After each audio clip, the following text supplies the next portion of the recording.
Olá, sejam todos bem-vindos a mais um Pensar Educação aqui pela Star TV.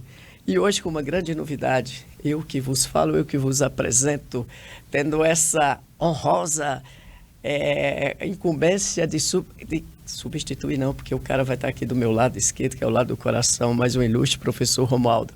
Por que hoje eu estou aqui falando para vocês no Pensar Educação, onde geralmente eu falo no Cuide-se Bem? Porque hoje nós vamos falar de um tema extremamente importante e extremamente presente no dia a dia hoje, tanto na educação de jovens e adultos e em todo o âmbito que se fala em educação.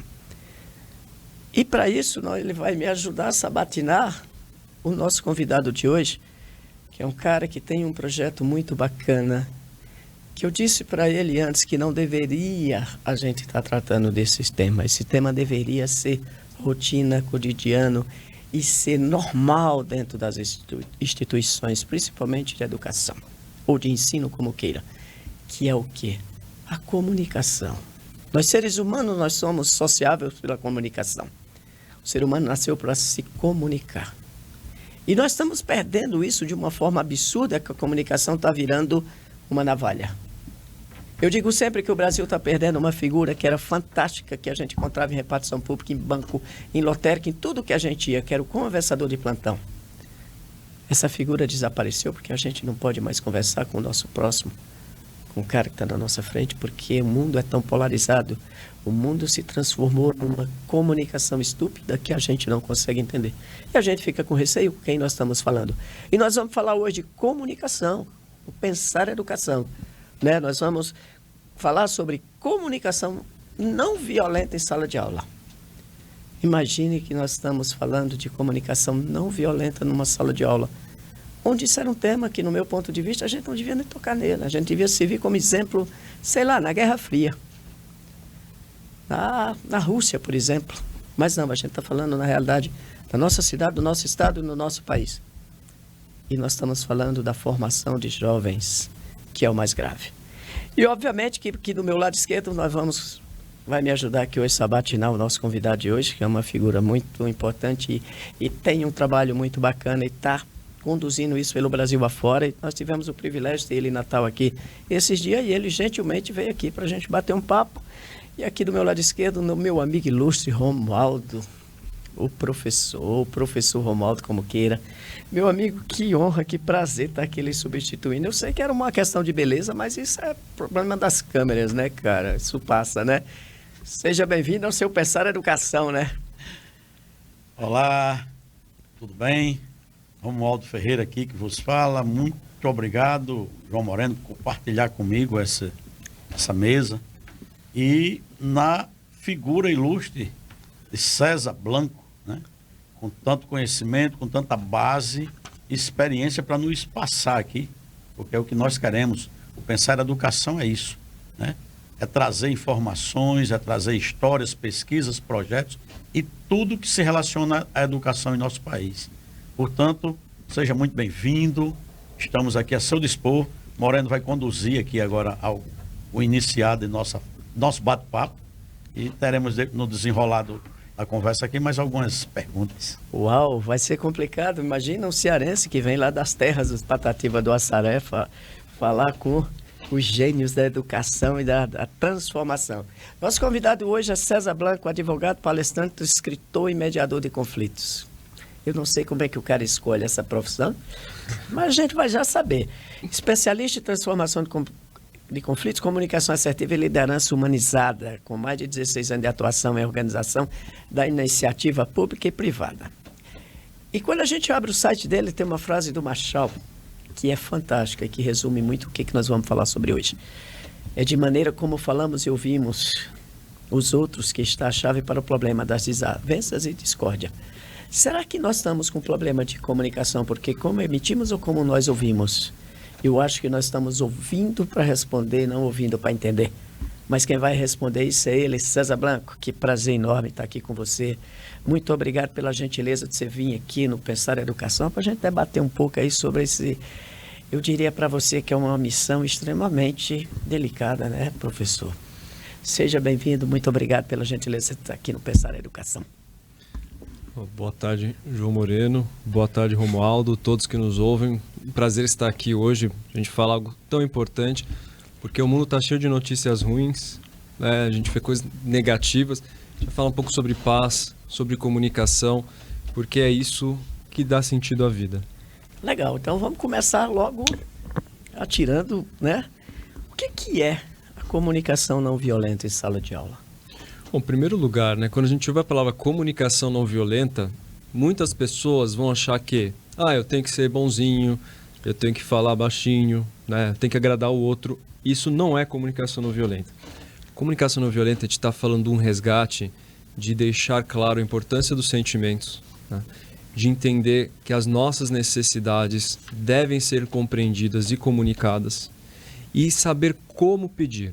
Então, a comunicação não violenta, ela quer trazer conexão. Dentro do que você falou, muito bem, hoje em dia a maioria das pessoas ouvem para falar, né?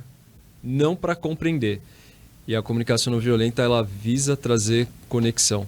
E em sala de aula, nós estamos falando de pessoas que se comunicam melhor e ouvem melhor, também têm relações melhores. Isso está diretamente relacionado com conflitos e com violência. É justamente nessa primeira pergunta que nós queremos abordar. Se é natural a ocorrência de conflitos em sala de aula e como tentar, né, amenizar ou participar desse conflito para tentar dirimir, de alguma forma. Essa pergunta ela é muito importante, né? A gente está falando em salas de aula, mas muitas vezes, importante até se questionar, é possível uma vida sem conflitos? Né? É possível que nós tenhamos convivência sem conflitos? A resposta é não. Porque o conflito, ele faz parte da nossa vida e tem duas formas de olhar. Ou eu olho o conflito de uma forma prejudicial, ou eu olho de uma forma construtiva. Porque é o conflito que nos traz criatividade, oportunidade de evolução, inovação e outros pontos. A questão é como lidamos com os conflitos. Quando o jovem não aprende a lidar com os conflitos, ele faz o quê? Ele precisa de uma figura responsável para poder dirimir, como você falou, essas questões. E aí esbarra muito no que a gente está vendo hoje em dia no judiciário. No judiciário, o João Moreno falou nessa questão do como pode um advogado falar sobre educação e esses aspectos.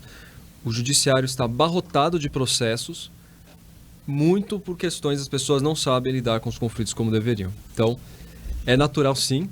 A questão é, será que nós podemos criar espaços para que as pessoas entendam melhor como resolver os seus conflitos? E a resposta é afirmativa. Legal. E é possível a gente conseguir transformar esse conflito em oportunidade de compreensão daquele que se discute? Porque hoje nós não estamos aptos a escutar, processar e pensar na situação. Obviamente que dentro de uma sala de aula, nós estamos falando de educação, por exemplo, nós temos lá 30 cabeças pensantes, cada um com seus conflitos. E o gestor tem um desafio muito grande. É possível transformar esses conflitos? Óbvio que o conflito faz com que a gente use o senso crítico mais apurado para tentar resolver. Mas a gente pode transformar esses conflitos em oportunidades? O grande objetivo dos conflitos é transformar em oportunidade. Exatamente esse ponto. A questão é o olhar que você tem dele. Então, por exemplo, você vê em Portugal, os próprios alunos participam de certas decisões que abrangem o ecossistema escolar. Nos Estados Unidos, alunos são mediadores de conflitos. Então, olha que importante isso. Você tem um caso de bullying.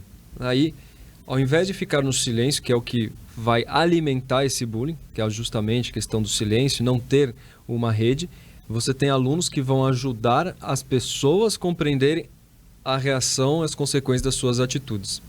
Quando nós temos isso, nós temos formas de olhar o conflito e entender que o conflito pode trazer oportunidades que são transformadoras. E não faltam exemplos. Legal. Em 2019, o Papa Francisco lançou o Pacto Global pela Educação. E uma das prerrogativas deles era escutar todos os atores da educação. Então, quando a gente escuta, se dá o exemplo dos Estados Unidos e de outros países onde o aluno faz parte de um comitê de decisões porque ele é impactado, eu acho que isso é uma forma de evolução para que a gente possa escutar os atores. Eu não posso falar de educação sem escutar os atores envolvidos, né? Professor? Pode completar minha pergunta aí, por gentileza. Exato, porque é justamente nesse momento que nós nos preocupamos em como identificar, né? Identificar os conflitos. O ilustre César Blanco citou aí o exemplo de bullying, onde as partes envolvidas, ou seja, os próprios alunos, irão formar um comitê para decidir como é que deve ser resolvido esse conflito. Portanto, a pergunta é essa: como identificar os diversos conflitos, que já, de certa forma, são direcionados, e como professor, refletir, ter esse conhecimento de como trabalhar, empatia, e assim ter uma noção da cultura de paz, de desenvolver a cultura de paz, né? Que é algo essencial, desenvolver no aluno desde pequenininho, essa cultura de paz, porque a birra começa lá 1, 2, 3 anos, quando se briga por um brinquedo, né? A criança está ali lutando por um brinquedo, e se a mãe, o pai estimula, isso vai levar aquele pirralhinho lá a crescer com aquela autoridade de que aquilo me pertence, eu não posso dividir com ninguém. A pergunta é muito boa, é abrangente, inclusive, e desse exemplo que você deu, professor Romualdo, essa questão que é trazida, imagina a situação, você tem 2 filhos que estão brigando por causa de uma laranja. O que você faz, geralmente? Né? Aí ele vai dividir. Agora, se você perguntasse para um dos filhos por que ele quer aquela laranja, ele podia falar, olha, eu gostaria de fazer um suco. Então ele precisa do quê? Ele precisa da polpa. E o outro filho, por que você quer essa laranja? Ah, eu quero fazer um doce. Precisa do quê? Da casca. Ou seja, quando tem uma visão de entender as necessidades, entender o impacto dos conflitos, os 2 conseguiriam ter a laranja inteira. O ponto é modificar esse paradigma de ganha-perde, que é o que a gente vê muito, para um paradigma ganha-ganha. É possível isso, e essa é a forma primeira, entender as necessidades. Qual que é outro ponto para transformar os conflitos? Qual que é a necessidade comum? Por que as pessoas brigam? Por que as pessoas destroem? Né? O próprio João Moreno comentou sobre essa questão da polarização, porque nós tiramos a humanidade do outro. Nós não vemos humanidade no outro. O outro vira um objeto, eu não consigo ver aquela humanidade no indivíduo. E quando nós rehumanizamos, nós conseguimos encontrar pontos em comum. Então, o olhar é importante, né? O olhar do outro, quem é o outro, entender isso, sair só dessa cultura de competitividade, e quando eu crio conexão, aí sim eu consigo transformar. Tanto é que a primeira regra, quando tem algum tipo de guerra, é não olha nos olhos do inimigo, porque se você olhar nos olhos do inimigo, você vai ver humanidade. Se você vê humanidade, você tem compaixão. Então, acho que a gente precisa olhar mais nos olhos das pessoas. Mas, professor, se a gente olhar muito nos olhos do cearense, a gente pode se apaixonar, né? Aí vai ter um conflito de todo jeito, né? Aí é um conflito também. Pois é. Cada um lida com o seu. Porque aí cada um lida com os seus conflitos. Exato. Professor, e um dos pilares que você traz dentro da sua abordagem da comunicação não violenta e saudável é exatamente essas conexões construtivas e empatia. O mundo não está mais empático, ele está antipático. Só que nós estamos lidando dentro do pensar educação e falar de educação, nós estamos lidando com jovens, na sua formação, muitas vezes até de caráter, né, que faz com que a empatia passe a ser uma coisa absoluta. A gente consegue ainda reverter esse quadro? A gente consegue uma comunicação, uma conexão construtiva e empática hoje, na sua visão? Bom, acredita-se que a natureza do ser humano é de compaixão. Inclusive tem vários estudos que mostram isso, né? Tem vídeos que mostram que as crianças têm uma tendência a ajudar. A questão é uma sensibilização sobre esse aspecto. Então, de fato, tem um ambiente mais de violência, sim, e nós estamos presenciando isso. Mas a pergunta é por quê? Então, quando a gente vê a própria questão científica, eu não consigo ter no meu circuito cerebral, isso são estudos que mostram, a empatia e a violência. Então, ou a pessoa é empática, ou ela está, no caso, mais na parte da polaridade da violência. O que nós precisamos? criar ambientes empáticos. Quanto mais nós criamos esses ambientes, nós conseguimos ter uma visão mais abrangente sobre esses aspectos. Então, é urgente isso, né? O Jean-Marie Müller, que é um dos grandes nomes da não violência na educação, ele vai dizer isso. Qual espaço e qual tempo que reservamos para a criação de ambientes de não violência e de empatia? É essa provocação que precisa ser realizada, e é isso que o Estado do Rio Grande do Norte está olhando para isso e buscando cada vez mais desenvolver esse aspecto. César, alguns dias atrás nós entrevistamos aqui alguns profissionais. Dentre eles, eu gosto sempre de citar exemplos, a psicóloga Valéria Laranjeiras, que por sinal ela tem um projeto fantástico, Arquitetos da Paz. É um projeto que vislumbra justamente essa questão de olhar para o outro, olhar no olho do outro, né? A empatia, se colocar no lugar do outro. E a outra profissional é uma professora, que é Marília Bandeira. Ela tem um projeto chamado Educar com Afeto. Então, isso são trabalhos, projetos fantásticos, que levam o aluno lá da primeira fase, da primeira etapa, a crescer com essa possibilidade de ter afeto, de ter empatia para com o outro. Portanto, quando o ilustre palestrante fala nessa questão, me vem à memória a pergunta seguinte: que estratégias, quais as melhores estratégias, então, que os profissionais de educação como um todo podem aplicar, né, na resolução de conflitos em sala de aula? Em primeiro lugar, né, é enaltecer o trabalho aqui da Valéria Laranjeiras, cujo sonho é o motivo de eu estar aqui, que ela começou esse movimento de Arquiteturas de Paz e reúne outros arquitetos, inclusive somos todos participantes, né, dessa parte do desenvolvimento de paz, o que culminou num projeto de lei que está prestes a ser aprovado e já tem aí um lastro importante, que é uma lei de 2006 sobre paz nas escolas. Então isso é importante. Agora, como transformar isso, né, no ambiente de escola, como foi colocado pelo professor Romualdo, eu vejo que são necessários 3 eixos, sem os quais é como se fosse uma mesa, né? Fica difícil a mesa ter sustentação se não trabalha esses 3 eixos. O primeiro é o eixo eu comigo. Isso aí são as competências socioemocionais. Se você não está bem, você não vai estar bem com o outro. O Gandhi tem uma frase que ele diz: a pessoa que não está em paz consigo mesma está em guerra com o mundo inteiro. Então, se você não está bem, você não vai estar em paz com o outro. Então, as competências socioemocionais, elas são essenciais e elas estão sendo cada vez mais desenvolvidas nas escolas como um todo. Ainda há muito o que se fazer, mas já existe essa previsão, tem na base nacional comum curricular, questão de mediação, empatia, compaixão em todos esses aspectos. Segundo lugar, o aspecto relacional, porque a paz se dá na questão relacional. Esse é o ponto que a gente começa a ver eu com o outro. E aí eu começo a entender como eu posso desenvolver uma melhor escuta, como eu posso desenvolver diálogo. E esse é o aspecto relacional. O terceiro é um aspecto coletivo, que diz respeito a todos, que é da cultura de paz e não violência.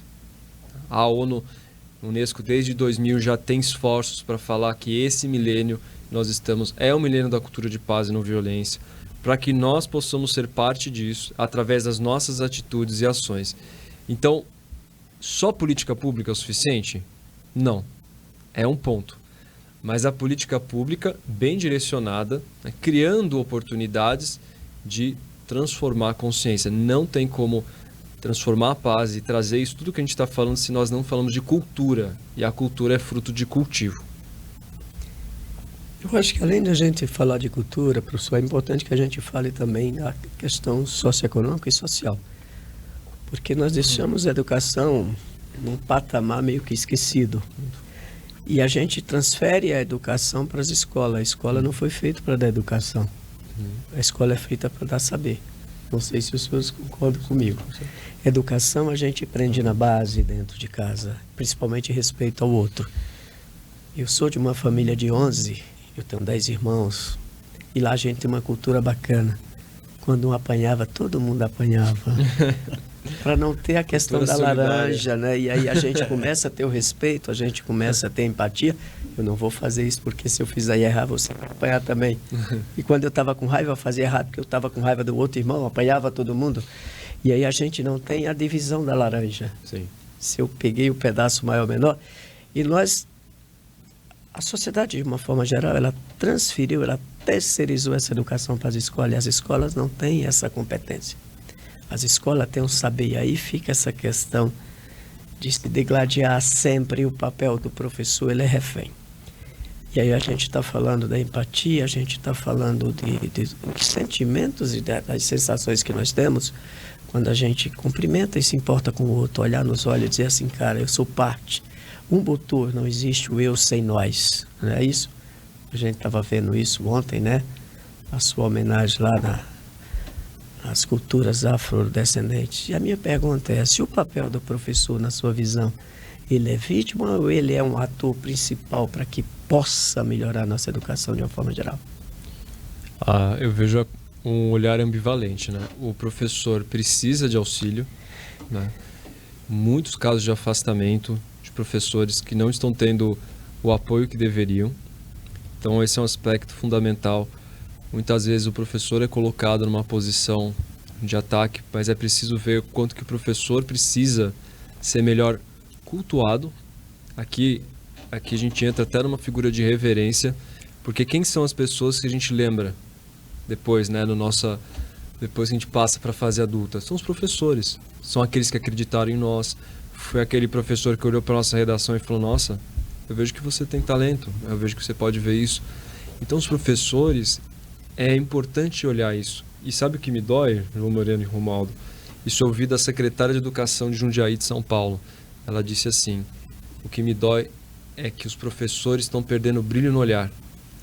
Aí eu pergunto, se os professores estão perdendo o brilho no olhar, o que dirá dos alunos? Né? Veja a importância, quando a gente fala que a pessoa perdeu o brilho no olhar, perdeu a fé no outro. Se eu perdi a fé no outro, como que eu vou ajudar o outro na transformação dele? Então é uma questão muito profunda e muito necessária olhar de uma forma coletiva, mas não podemos deixar de vista que a família é o que dá raiz e trilhos. E o professor acaba tendo uma função que não é a função dele. É preciso ter uma conjugação. A família, uma família que busca, uma estrutura que busca também trazer, né, esses aspectos de valores, a parte moral, e a cidadania também, que é complementada pela escola. Então, são duas coisas muito importantes, mas o que me dói é o professor perder o brilho no olhar. Isso é algo que nos traz um despertar para ações. De fato, nós temos assistido a esse desgaste, a essa consequência do professor perdendo esse brilho no olhar. Nós sabemos que o professor, como todo ser humano, ele tem momentos de alegria, momentos de tristeza, tem problemas.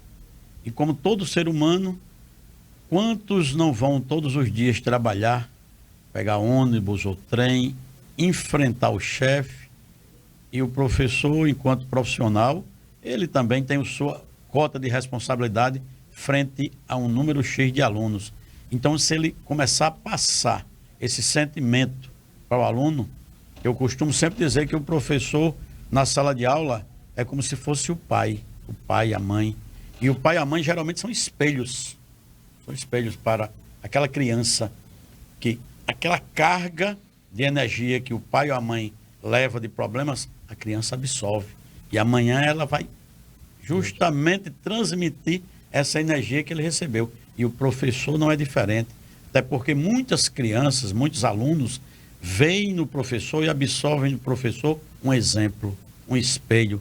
E é lá onde cabe a responsabilidade maior de quantos educadores, quantos professores, quantos profissionais de educação levam na sua mochilinha os problemas ali com a boca da mochila tão amarradinha que é para não tentar transpor.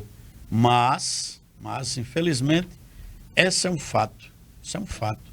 O que a Secretaria da Educação lá de Jundiaí, em São Paulo, falou é uma verdade, é uma realidade. Nós estamos vivenciando hoje essa falta de brilho no olhar. Então, que volte o brilho no olhar de cada educador, de cada profissional de educação, porque o profissional de educação não é só aquele professor, vai desde o porteiro que recepciona o aluno lá, a merendeira, aquele que faz a limpeza do banheiro, da sala de aula, e um corpo total, né? Porque algumas escolas têm psicólogo, outras têm um orientador, o coordenador escolar, é um grupo de pessoas envolvidas na formação de um ser. E a responsabilidade é grande. Então, eu costumo sempre dizer que a escola é um corpo familiar, onde nós adotamos diversos tipos de alunos com temperamentos, com atitudes diferentes. E é importante falar sobre isso. Para dar um exemplo, é o seguinte: o professor ele é o elo de comunicação. Ele é a locomotiva e os alunos, que são as famílias, são os vagões. E aí um dos seus pilares é a comunicação assertiva. Comunicar com clareza, objetividade, eficiência e eficácia, e fazer se entender. Como esse cara que está sem brilho no olhar, que ele está ali frustrado, ele está ali encurralado, ele consegue ter uma comunicação assertiva. Como é que o senhor enxerga isso? Uma vez que o senhor traz um depoimento de uma secretária de educação de um município que tem sua grandeza, Jundiaí é uma cidade riquíssima, não falta estrutura, não falta recursos, e nós vamos para os rincões do Brasil, no norte, onde se tem aula embaixo de uma árvore, enfim, no nordeste acontece isso. Como a gente tem uma comunicação assertiva dentro de um cenário desse, onde muitas vezes o professor está acuado ali por uma liminar, né? Pelo tribunal que está ali de inquisição, não é isso? Que os pais hoje são advogados, são tudo, e eu não posso tirar uma nota baixa. Como é que o senhor consegue imaginar uma comunicação assertiva se eu não tenho um brilho no olhar? Pois é, justamente por isso que esse é um assunto que dói, né? Porque se não tem brilho no olhar, você não acredita no outro. Então, a gente não está nem falando aqui da comunicação, porque tem dois tipos de comunicação. Tem a interpessoal e tem a intrapessoal. Em primeiro lugar, é a intrapessoal. Em primeiro lugar, como eu falei, o eu comigo. Se esse professor ele não consegue nem olhar, né, nem tem um brilho no olhar, nós estamos falando justamente de um aspecto crítico da educação. E é o que está acontecendo, né? Por exemplo, a Fundação Ayrton Senna coloca ali dados que são alarmantes. Depois da pandemia, mais de 69% dos jovens estavam com ansiedade grave ou depressão. E aqui, a gente está falando dos jovens, tem a questão dos professores. Percebe que é algo sistêmico. Então a pergunta é, como alterar isso? Em primeiro lugar, é preciso acreditar, né? Eu já estive em escolas falando sobre esses assuntos, que são assuntos importantes, como nós estamos falando aqui, Pensando em Educação e tantos outros entrevistados que já vieram para falar sobre isso.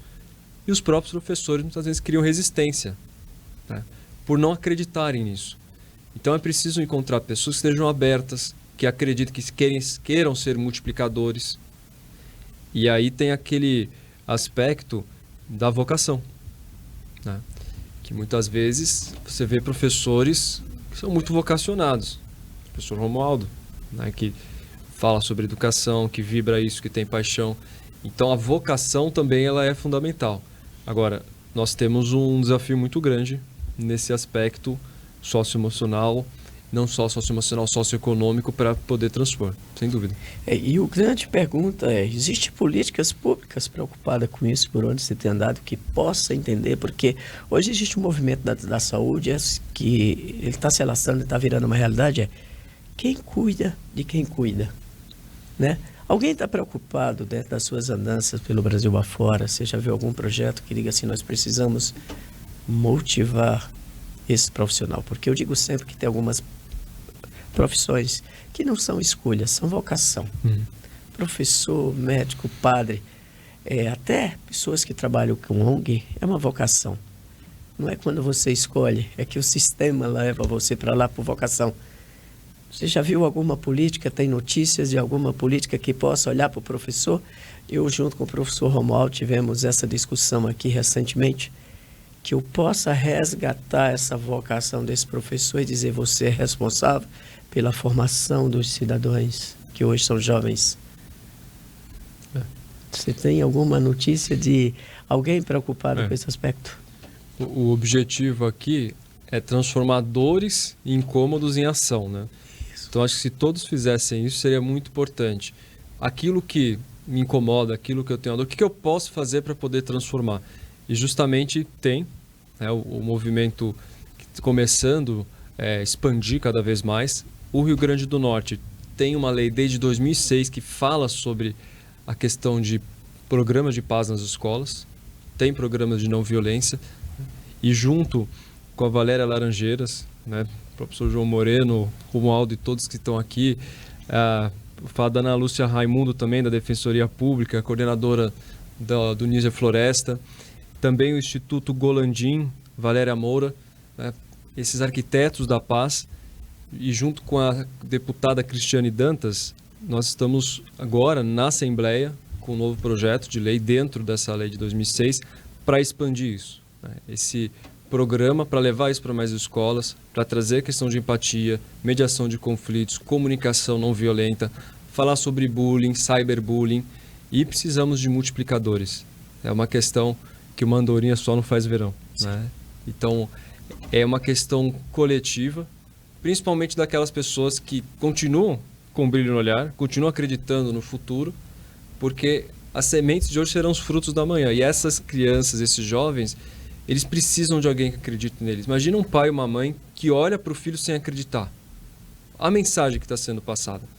Então, o movimento é de fazer, e até agora, né, esse projeto está para ser aprovado na Assembleia, e depois teremos novidades também de como vão ser os próximos movimentos. Eu já vou adiantar um. O próximo movimento é que a gente vai ter um programa aqui na Estádio de Cerveja chamado Arquitetos da Paz, onde a gente vai levar através das redes sociais, através da internet, que não tem fronteiras, que a gente possa levar esses conceitos, que a gente pode dizer bom dia, boa tarde, gentileza. Nós estamos falando de coisas que o ser humano não deveria ter perdido. Infelizmente, nós perdemos. Esse projeto de 2006, que foi a Paz nas Escolas, ele se baseia na violência física. E hoje nós estamos mais enfrentando a violência física em algumas proporções. Nós estamos enfrentando a violência mental, onde eu me mutilo. Eu estava falando para ele aqui, professor Romualdo, que de 2009 a 2020, outubro de 2025, 742 jovens se mutilaram no município de Extremóis. Isso os cadastrados. Os cadastrados. E a pergunta que faz é: o que está acontecendo com esses jovens? Então, diferente do projeto de 2006, esse projeto Arquiteturas da Paz, ele vem transformar não a violência física. Para a violência física, a gente usa o poder de polícia, né, professor? A gente vem transformar o lado mental, das emoções desses jovens que não estão entendendo o que eles estão fazendo, o que está acontecendo. E não temos o professor, a locomotiva puxando esses vagões. Me corrijam, por favor, se eu estiver errado. A nossa locomotiva não tem um farol. Ela tem um trilho, mas não tem um farol, porque não tem o brilho. O Arquiteturas de Paz vem exatamente para tentar resgatar o que não deveria ter se perdido, né? É duro a gente ter que resgatar sentimentos. A gente só imaginava isso numa depressão, num trauma muito grave, um luto muito prolongado. E nós estamos falando de jovem. Nós estamos tentando resgatar sentimento que jovem devia estar apaixonado hoje. Está aqui o último romântico, porque não vai ter sequência. O professor aqui é o último romântico. O último, né? Não vai ter sequência porque os jovens não estão sendo mais românticos, né? E a gente tem que resgatar isso, é duro. Então, esse projeto que o Celso está falando é muito bacana, e eu acredito que é uma semente que vem muito forte. A gente vai fazer um programa aqui de 1 hora e meia de duração, para que a gente possa trazer os arquitetos que contem a sua história, como você está dizendo. Cara, eu preciso transformar a educação. Eu preciso que o professor entre na sala de aula e tenha o prazer de formar um cidadão. Isso é muito importante. Professor, me ajude aí que está acabando o meu latim. É o seguinte, já que foi falado a questão do brilho do olhar, foi falado de professores que às vezes não aceitam Porque tem isso em todas as profissões. E na profissão de educador não seria diferente. Existem aqueles que não acreditam mais na mudança. Eles já estão com um peso tão grande mental, cansaço mental, que por mais que você chegue com uma ideia que não é nova, mas ele já está cansado. E ele diz, é mais uma moda, é mais algo que estão trazendo para ocupar aqui nosso espaço. Então, é necessário, primeiro, alavancar essa vontade do professor de mudar, né? Eu estou com tantos anos de idade, tantos anos de sala de aula e não acredito mais. Isso é terrível, você escutar uma frase dessa de um professor, né? Mas existem professores assim. Eu tenho escutado isso cotidianamente. E é justamente nesse ponto que eu lhe pergunto, na sua experiência de palestras, de vivência, conte-nos um pouco o que tem aparecido, o que pode nos alimentar de suas experiências positivas de trabalho desenvolvido já em alguns estados e algumas instituições, e que possa trazer aqui agora para o Pensar Educação. Então, uma das questões, né, que em São Paulo, de onde eu sou de São Paulo, né, que nós começamos a desenvolver foi o Vamos Acordar. Justamente vamos acordar tanto no sentido de acordo, que é preciso modificar a forma, né, de comunicação, de ouvir e todos esses pontos que a gente está falando, mas também para despertar. Afinal, segundo a Unesco, esse é o milênio da cultura de paz, não violência, e tem muito ainda a ser feito. Então vamos acordar e no coletivo, nós vamos acordar. E já foi feito, né, uns projetos pilotos ali em Jundiaí, conjuntamente com a secretaria, e o que nós vimos, assim, os jovens estão precisando desse tipo de informações. Nós recebemos feedbacks muito bons, retornos, dizendo, nossa, foi muito importante, entendendo melhor como acessar sentimentos, entendendo melhor a importância da empatia, tendo um espaço para poder falar sobre isso. É um programa que depois acabou reverberando, em pessoas se sentiram mais à vontade para se abrir, para falar sobre coisas que estavam no silêncio. Então isso é importante. Quando você faz uma ação, essa ação vai mexer, né? Ela vai gerar algum tipo vai reverberar de alguma forma. E aqueles que estavam em silêncio, eles podem se sentir encorajados para falar e não se mutilar. Porque quem se mutila não tem com quem falar, né? Tem dificuldade, às vezes, de ser compreendido.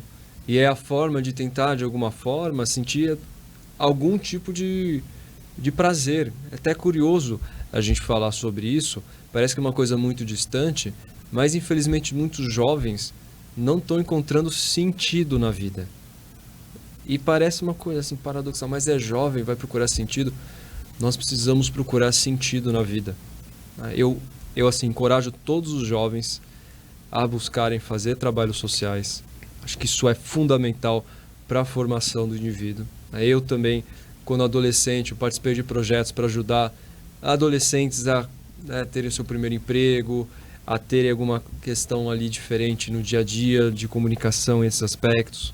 Então, quando o jovem cedo participa desse tipo de projeto, isso é muito importante.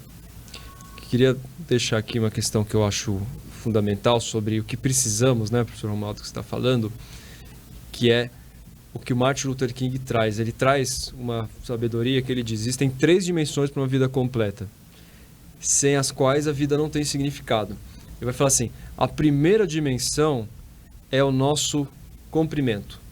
E ele fala, isso é o que eu posso desenvolver com línguas, né, com disciplinas, com saber, essas questões que eu posso fazer comigo. Só que isso não é o suficiente. Você vê pessoas cultas, né, muito intelectuais, falta algo. O que falta?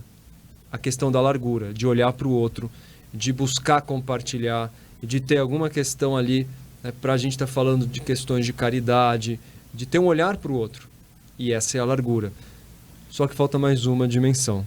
Ele vai chamar essa dimensão de altura, que é a questão da espiritualidade. Não estou entrando em religião aqui, estou falando de espiritualidade no sentido de significado. Então, É preciso desenvolver mais essas dimensões e o trabalho social faz com que a gente possa ter essa força. E um outro pilar seu aqui, professor, autoconhecimento e desenvolvimento humano, que combina com isso aí. A gente precisa entender que quando ele fala espiritualidade, é de você com você mesmo, é de você de fora para dentro. Porque se fosse para falar de religião, eu estava com todas as respostas na ponta da língua, porque ontem, né, a gente participou de um evento, de uma religiosidade fantástica, então a memória recente estava muito boa, mas nós estamos falando de espiritualidade, não de religião, nem de religiosidade, mas sim do ser humano, do autoconhecimento e do desenvolvimento humano. A gente encontra cientistas geniais, mas o cara é estúpido, o cara é primitivo, porque como ser humano, ele não teve um desenvolvimento à altura da intelectualidade dele. E nós não precisamos de intelecto, nós precisamos de sentimento, é isso? Exatamente. Eu estou profundo hoje, não estou? Tá profundo. Caramba, bicho, isso Não foi vou olhar importante. para ele, ele falou que não pode olhar. Foi Não vou olhar. importante aquela aula de ontem, né? Porque o problema é que nós estamos ficando cada dia mais introspectivos. Quando a gente fala que um jovem se mutila, é porque esse jovem não está conseguindo pedir ajuda. Exato. E o cara mais próximo dele, depois dos pais e das mães, lembre-se que nós viemos de um problema social muito complexo no nosso país, álcool, droga, separação, enfim, todo esse processo que a gente vive. E a referência ao professor, que ele passa muito tempo com ele, mas se eu não estou bem, como é que eu vou me pedir ajuda? E o professor não tem aquele olhar de entender que aquele aluno está com problema. É verdade, professor? Dentro da sala de aula existe aquela realidade, porque o professor não é psicólogo, o professor não é psiquiatra, mas o professor interage. Mas o professor não tem o autoconhecimento, não tem a autoestima tão elevada, né? O português é meio estranho, porque ele diz que a autoestima está baixa, né? É meio estranho isso, mas faz sentido. Então, como é que está a autoestima desse cara que está Ainda bem baixo? que é com, né? Então, isso é muito O complexo. nosso português é muito É complexo. complicado demais quando a gente diz que a autoestima está baixa, né? Mas está certo. Se fosse autocurso, seria automático, né? Mas não é. Então, isso é muito complexo. Então, é preciso que a gente olhe como um todo. O que o professor César está dizendo aqui é que não é um problema isolado de aluno, professor, instituição, sistema público, política pública. Não, é o contexto geral. Exato. Contexto geral que precisa ter um olhar diferenciado, mas esse olhar de empatia, de saber que o professor é um cidadão comum, que paga boleto, que sofre. E ele chega para dar aula, caramba, ele já está na hora de voltar. Nos anos 70, o Zé Geraldo Falia, que tem uma música chamada, como é que é o nome da música, você que é um cantante? Se chega em casa mais da meia-noite, a mulher já está dormindo, eu fiquei na mal, daí a pouco o dia está chegando, eu continuo esperando outra condição. E no fim do mês eu não tenho grana para pagar o aluguel, eu não tenho grana para tomar cachaça, para jogar sinuca, e a mulher já está dormindo, eu fiquei na mal. Isso pode ser a vida do professor e ninguém percebe isso, não é verdade? É. E aí a gente precisa entender que aquele ser humano que está ali, ele precisa ser olhado.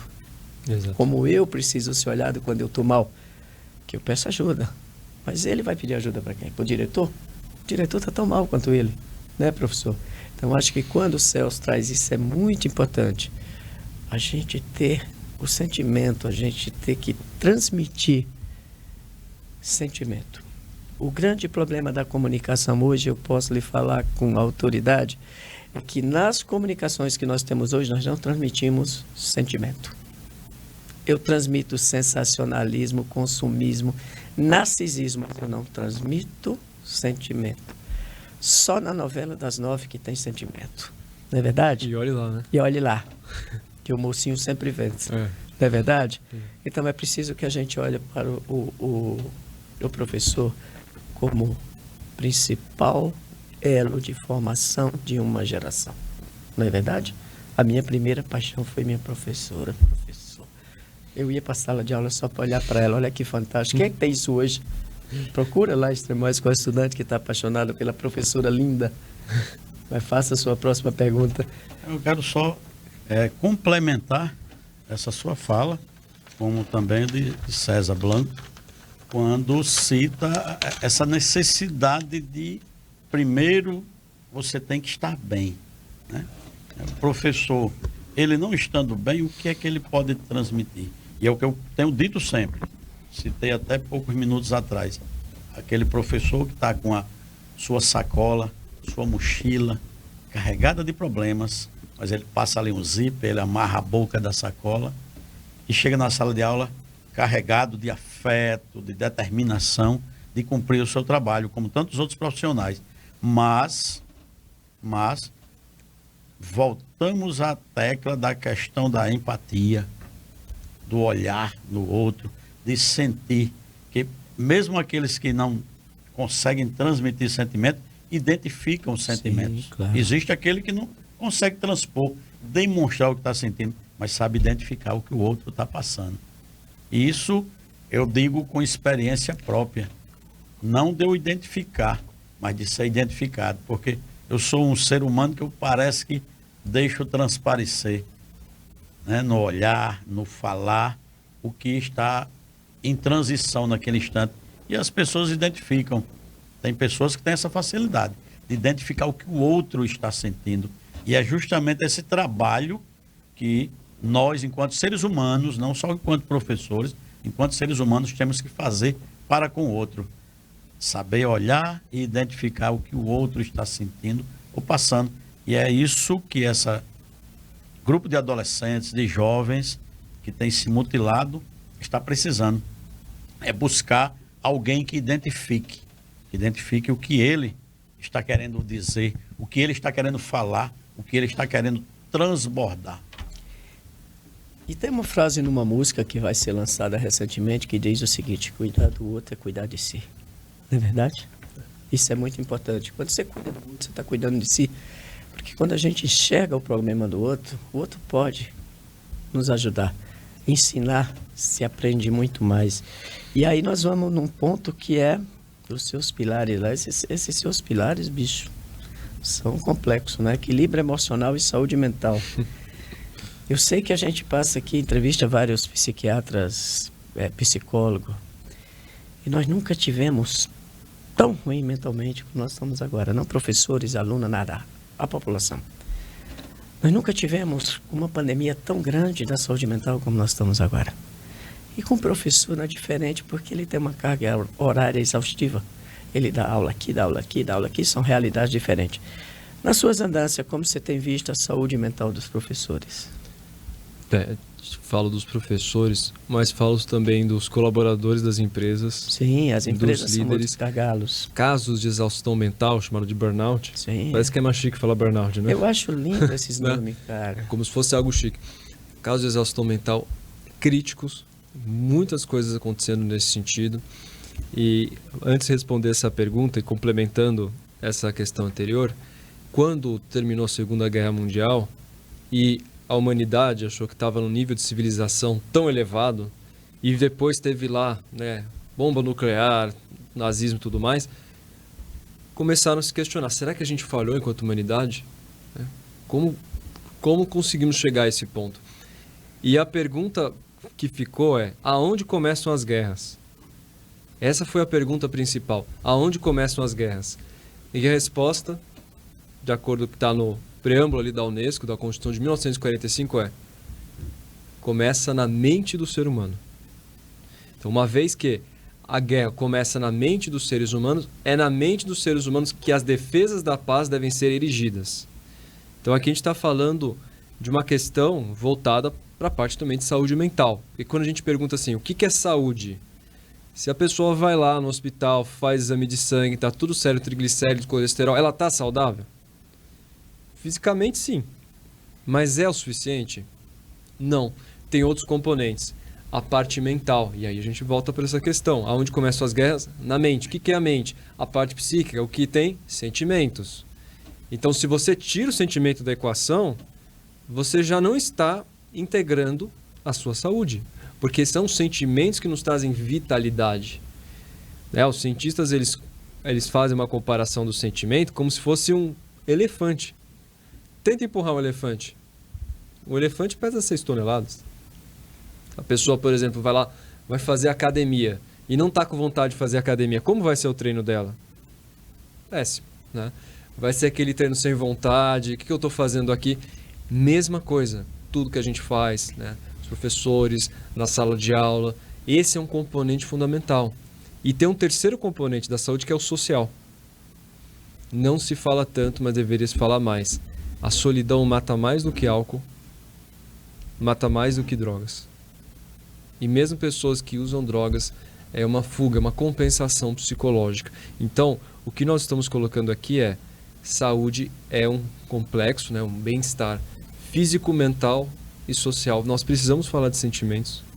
Se a gente deixa de falar de sentimento, sentimento é proibido, nós estamos com risco. Eu costumo falar, sentimentos reprimidos, saúde em risco. E não adianta, eu sempre defendo essa história que se a gente não tiver sentimento, a vida não tem sentido. Nós somos seres formados por sentimento e sentidos. Não adianta eu ter uma visão fantástica se eu não vejo beleza em nada. Eu sou esse jovem que está aqui, é o último romântico, eu talvez seja o penúltimo, né? Então, quando eu defendo a questão do sentimento, é o sentimento naquilo que eu entrego. Como eu faço. Não adianta eu fazer um bolo maravilhoso, se eu não colocar sentimento nele, ele não vai ter gosto. Uma cozinheira do melhor restaurante do mundo, se ela não entregar sentimento naquilo que ela está fazendo, não vai acontecer nada. Nas suas relações, se você não entregar sentimento, vai ser tudo um vazio. A vida sem sentimento não tem sentido. Senão a gente não chorava, não sorria. Como assim, cara, padre? Eu preciso do sentido, do sentimento, eu defendo isso. E a comunicação, ela passa essencialmente pelo sentimento. E quando eu chego numa sala de aula, que o professor está lá, que ele não tem um brilho do olhar, que ele não está me entregando o sentimento, que ele está me entregando lá, eu posso ver no livro. Como dizia Raul Seixas, uma estante cheia de livros só serve para quem não sabe ler. Se ele não me entregar, eu não preciso dele, eu vou no livro, concorda, professor? O que ele vai me fazer ali é pegar aquela matéria, me corrijam, por favor, que eu adoro ser corrigido. E colocar sentimento. Imagina falar de Napoleão sem colocar sentimento. Sem pelo menos coçar a chaia que ele tinha aqui na barriga. Não faz sentido eu ler o livro, né? Imagina o cinema sem sentimento. Não faz sentido. Nós precisamos resgatar o sentimento para que tudo possa florir.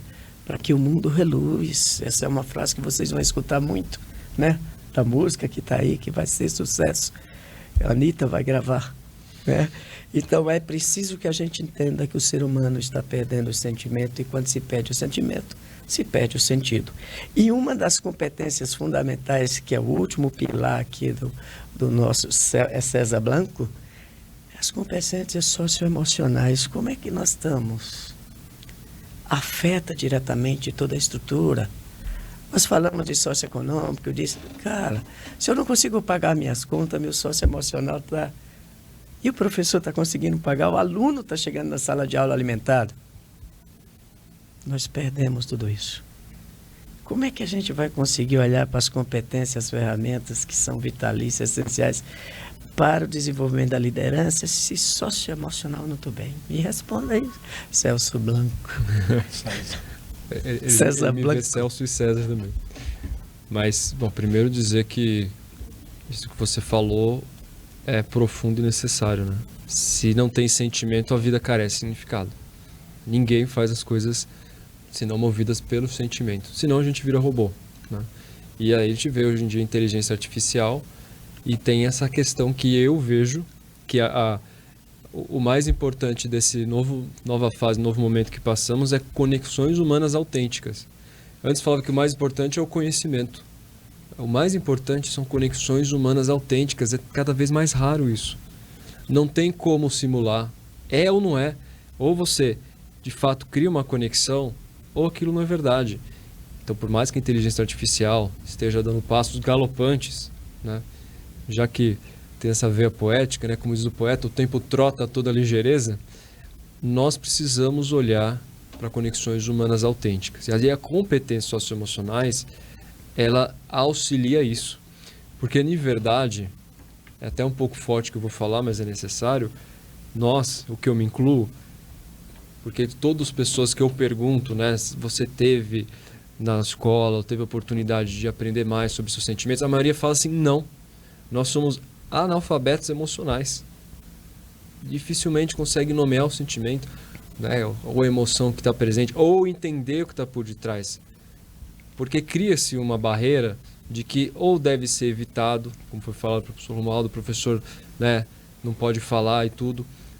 Mas a questão de entrar em contato com o sentimento é o que torna a comunicação consciente. Então, se eu sei que eu estou com raiva, em detrimento de projetar no outro, que esse é um grande ponto, Porque quando eu não lido com a minha sombra, já que a gente está falando também de autoconhecimento, eu projeto no outro. E se todo mundo projeta a sua sombra no outro, aí a gente tem uma desarmonia social.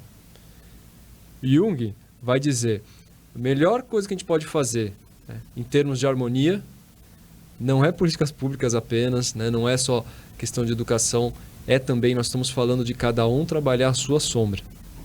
Então, se eu não entro em contato com o sentimento, eu não vou entender isso. Então, competências socioemocionais começa com responsabilidade de cada um.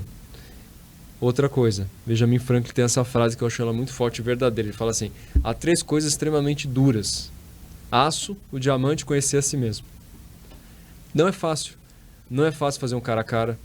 Não é fácil aceitar alguma questão, né? Perdoar. É difícil, mas é justamente ao fazer esse enfrentamento, ao olhar para isso e integrar, que vamos promover a saúde mental. Então, isso está completamente relacionado à liderança humanizada, como foi colocado aqui, todas essas questões. O que as empresas também estão precisando, as escolas, né? Não é só resultados, é focar mais em bem-estar. E aí, aqui já tem até um programa que fala sobre isso, né? Sim. Sobre a questão de cuidar. Cuide-se bem, né? Isso é muito importante.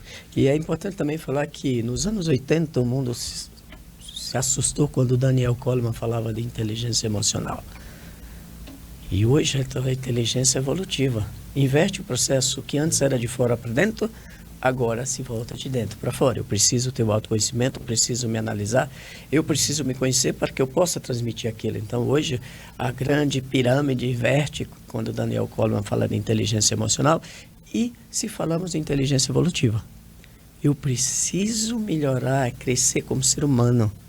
Nós somos seres humanos, a gente às vezes esquece.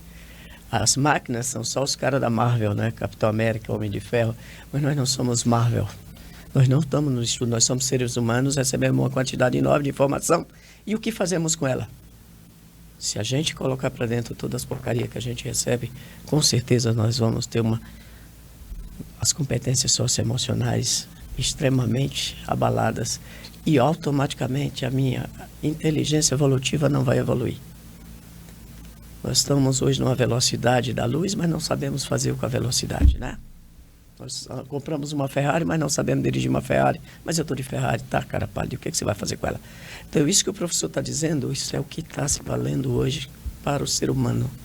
Nós não estamos falando de estrutura física, nós não estamos falando de Hawthorne lá na Revolução Industrial, nós estamos falando do ser humano.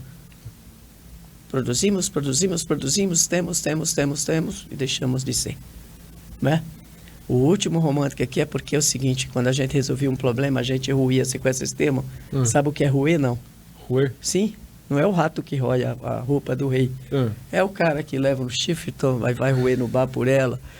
Mas ali a gente resolvia metade dos problemas, porque nós estávamos falando do sentimento da dor. E há 30 anos quem sentia dor era adulto. Hoje quem está sentindo dor é criança. De criança, de jovem, adulto. E uma dor que ele tem vergonha ou receio de transmitir, uma dor que não de tem conversar. nome. E não sabe, às vezes, Que porque não tem nome. Não sabe? ele não consegue se autorregular emocionalmente, Ele porque não a se criança autoconhece. precisa... Isso é importante. A criança ou o jovem precisa de um adulto para poder se autorregular emocionalmente. Mas se fala muito da nova geração, né? Que a nova geração está perdida, que isso e aquilo. Mas a questão é, quem são os guardiões da nova geração? Somos nós. Né? É aqui que está o ponto. Então, é preciso olhar isso, que os jovens precisam de ajuda para se autorregular emocionalmente, muitas vezes não tem estrutura, e por não encontrar isso, acaba acontecendo esses pontos todos. Exatamente. E o Pensar Educação de hoje é especial exatamente para tratar desse assunto, que muitas vezes as questões emocionais e sentimentais, elas são empurradas para debaixo do tapete, como diz assim, isso é frescura, cara, que nada, o cara com 14 anos tem problema. Ele tem problemas, diferente do adulto, ele não sabe onde buscar ajuda. E aí a gente está vendo as mutilações. Quando a gente vê uma notícia ruim, a gente diz, puxa vida, o cara era tão saudável. Ninguém sabe a dor que eu trago no peito ou na cabeça. Benito de Paulo. Olha aí, olha o último romântico entrando em ação aí. E é justamente, já que se foi falado em poesia, em música, e falando na questão de máquinas, me fez lembrar um refrão de uma música que eu acho que é de Paulo Sérgio, mas que ela fez sucesso na voz de Bartol Galeno, máquinas humanas. Nós somos máquinas humanas. Pô, bicho, você foi longe, né? né? Somos máquinas humanas e a parte mais sensível é o motor, que é o coração. Mas para encerrar esse Pensar Educação especial, o ilustre palestrante, advogado, especialista, professor também, César Blanco, nos trouxe no início da fala informações sobre como se resolvia esses conflitos, né, da comunicação não violenta em Portugal e nos Estados Unidos. Ele citando a questão da criação de conselhos, né, nos Estados Unidos, pelos próprios estudantes. Eu havia colocado uma perguntinha aqui, como sugestão, que seria interessante, uma caixinha de denúncias, né? Na escola ser criada uma caixinha de denúncias, de forma anônima, onde cada aluno fosse ali e colocasse o que estava ocorrendo na sua sala, ou com um colega dentro da própria escola, e diante desse levantamento, identificar e buscar, com a criação de um possível conselho, entre os próprios alunos, formando um corpo até de jurados, que não precisavam se identificar também, para tentar dirimir tal situação. Isso é uma ideia. Deixa eu só complementar a sua ideia, que eu acho que o mais importante é a gente criasse um sistema de socialização nas escolas. Que o aluno da terceira, da quarta, da quinta, da sexta socializasse com todos os demais, porque através da socialização, como aquela brincadeira lá da psicóloga lá, você identifica muitos sintomas que quando eu não participo de uma socialização, de uma gincana, que isso acabou, a gente identifica muitas patologias. Por que fulano não participa? Por que o César não participa? Pô, mas o César está introspectivo, ele não participa, ele não brinca. E aí o professor, o psicólogo, o terapeuta da escola, seja lá quem for, está ali observando a socialização do indivíduo. Os jovens não se socializam mais. Esse é o grande X da questão. Tem um grupinho ali, se bebe, bebe, se fuma, fuma, se não fuma, não fuma, não sei. Mas a gente tira pelos exemplos que nós temos na escola lá, que eu conheço e que eu sou fã, mas que tem vários problemas que é possível identificar. Eu acho que a socialização de um grupo de pessoas, que não seria um tribunal só a identificação dos problemas e cada um tratasse dessa forma, chamar, César, vem cá, o que está acontecendo? Você não participou da brincadeira? Uhum. E aí? Entendeu? Porque, por exemplo, vou dar um exemplo. Se você não fala comigo a situação de hoje, você estava desmaiado, cara. Sim. E é preciso que você me diga. Eu preciso identificar isso, entendeu? Você tem que explicar para o pessoal entender o que ele está falando. Não explica não, que vai ficar chato, bicho. O César chegou aqui 2 horas da tarde para as pessoas entenderem. E ele não tinha tomado nem água. Quando ele deu 3 horas, o programa ia começar a dizer, rapaz, eu preciso comer alguma coisa que eu estou, como se fala, catabolizando. Não, é isso, né? É. E aí a gente foi lanchar e deu tempo para fazer o programa e deu tudo certo, mas eu preciso... Esse exemplo eu trouxe por quê? Porque é preciso identificar, é preciso que eu pergunte, César, pô, vamos lá, resolva o problema, a gente faz depois do casamento. A gente faria o programa, mas eu preciso que alguém identifique, que alguém fale.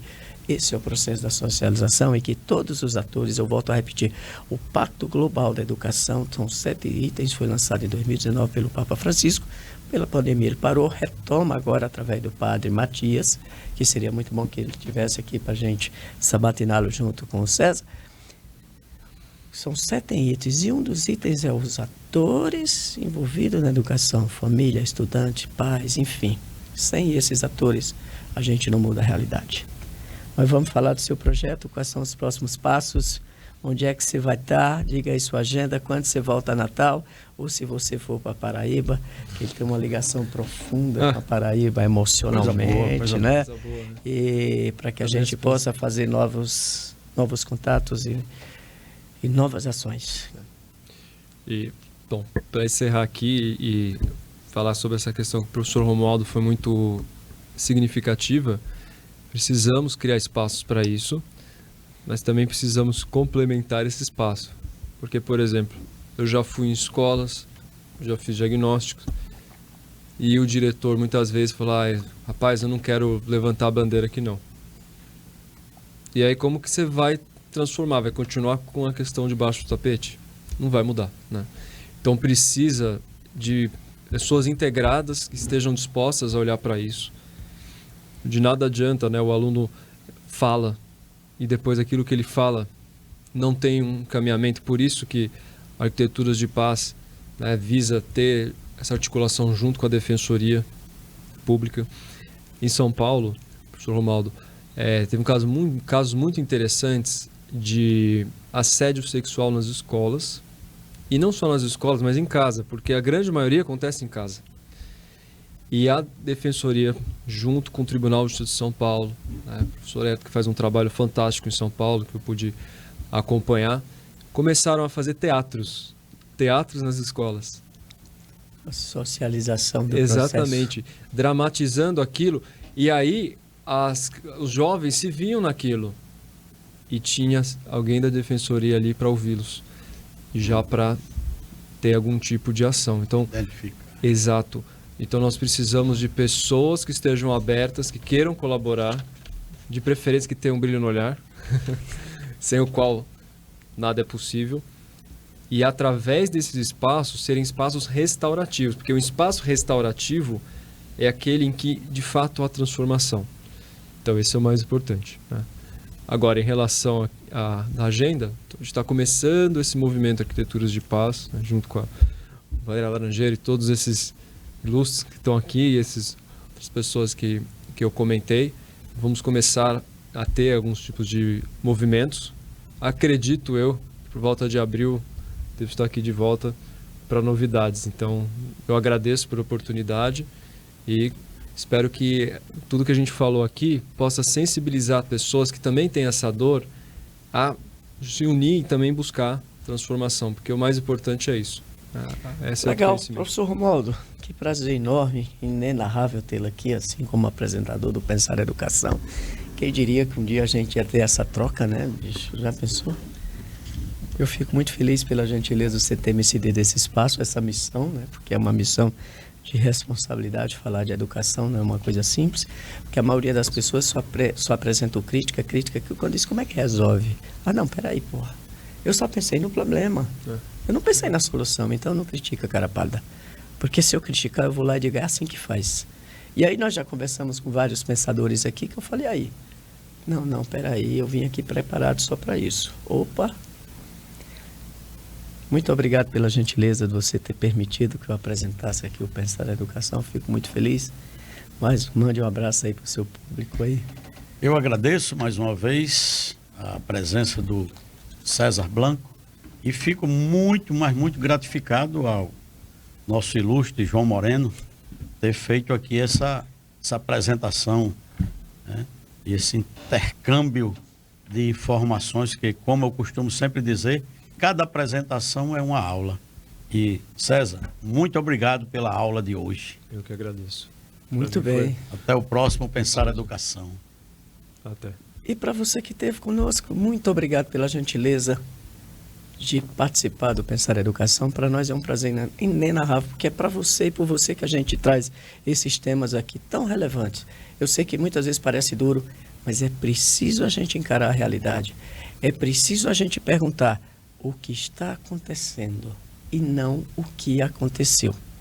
Aconteceu, está no passado, não volta mais. A gente precisa evitar que o presente vire um passado.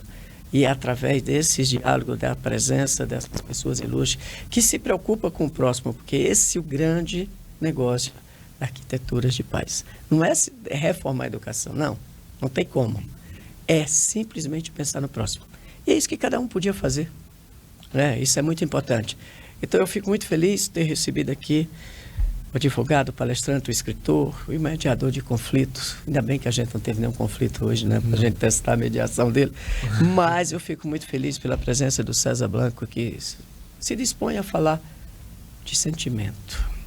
É muita coragem. E tudo que nós falamos se baseia só num pilar: sentimento.